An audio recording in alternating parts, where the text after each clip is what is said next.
కర్నూలు జిల్లాలో జరిగిన ఘోర బస్సు ప్రమాదం అనేక కుటుంబాల్లో తీరని విషాదాన్ని నింపింది. నెల్లూరు జిల్లా వింజమూరు మండలం గొల్లవారిపల్లిలోని ఒకే కుటుంబానికి చెందిన 4 మృత్యువాత పడ్డారు. గొల్ల రమేష్ సహా 4 కుటుంబ సభ్యులు మృతి చెందారని బంధువులు తెలిపారు.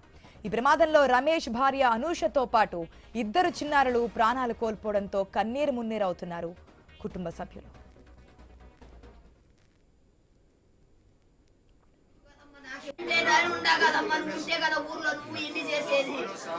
నేను వచ్చే కన్నీ రెడీ చేసి పెడుతుంటు కదమ్మా, నాకెవరు ఉండరమ్మా.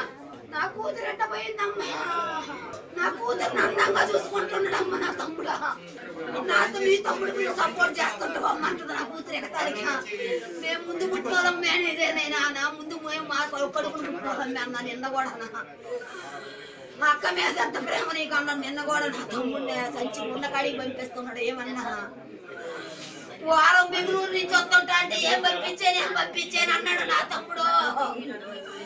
డోర్ వేసినా కూడా ఆ పక్కకు పో, డోర్ ఆ పక్కకు పోక ఈ పక్కకు పోయి గుర్తుగా చెబుతున్నాడు నా తమ్ముడు. మన ఇంటి పక్కకు పోయి ఈ పక్కకు వస్తా అంటే ఈ పక్కకి నేను అడగలేనని పంపిస్తున్నాను నా తమ్ముడు. అబ్బాయి వచ్చేసి గోలవరపల్లి మా బామర్ది అవుతాడు. బెంగళూరులో ఉంటాడు, కంపెనీలో జాబ్కి వెళ్తూ ఉంటాడు. ఫ్యామిలీకి దీపావళి సెలవులు వచ్చాయని హైదరాబాద్ వాళ్ళ ఫ్రెండ్ తోటి టూర్ వెళ్ళారు. అక్కడంతా రామోజీ నుంచి అక్కడంతా తిరుపతి రిటర్న్ వచ్చేటప్పుడు వీకవరి బస్సులో ఇట్లా బైక్ యాక్సిడెంట్ అయ్యి ఫైర్ ఇది అయిపోయి కొత్తపేట అతను మా రమేష్ అనే ఫ్రెండ్ ఉన్నాడు. అబ్బాయి బయటపడ్డాడు. ఈ అబ్బాయి బయటికి రాబోయేసరికి పొగలంతా వచ్చేసి రాలేకపోయాడు. వాళ్ళు 2 పిల్లలు, 2 భార్య భర్త 4 ఇట్లా డెత్ అయ్యారని చెప్పేసి మాకు 4:30కి ఇంప్రూవ్మెంట్ ఇచ్చింది. ఎమ్మెల్యే సార్కి వచ్చారు, మాట్లాడతామన్నారు. వాళ్ళ అమ్మ నాన్న ఇక్కడ అక్కడికి పంపించేదానికి పాటకు పంపించేదానికి ఏర్పాటు చేస్తారు. ఈ రోజున దురదృష్టకరమైన రోజు. ఉదయగిరి నియోజకవర్గంలో ఉన్న వింజమూరు మండలంలో మనం గోళ్ళ మాలకొండయ్య గారి వారి ఇంట్లో పెను విషాదం. ఈ రోజున ఒకే కుటుంబంలోనే 4 పోగొట్టుకున్న సందర్భం.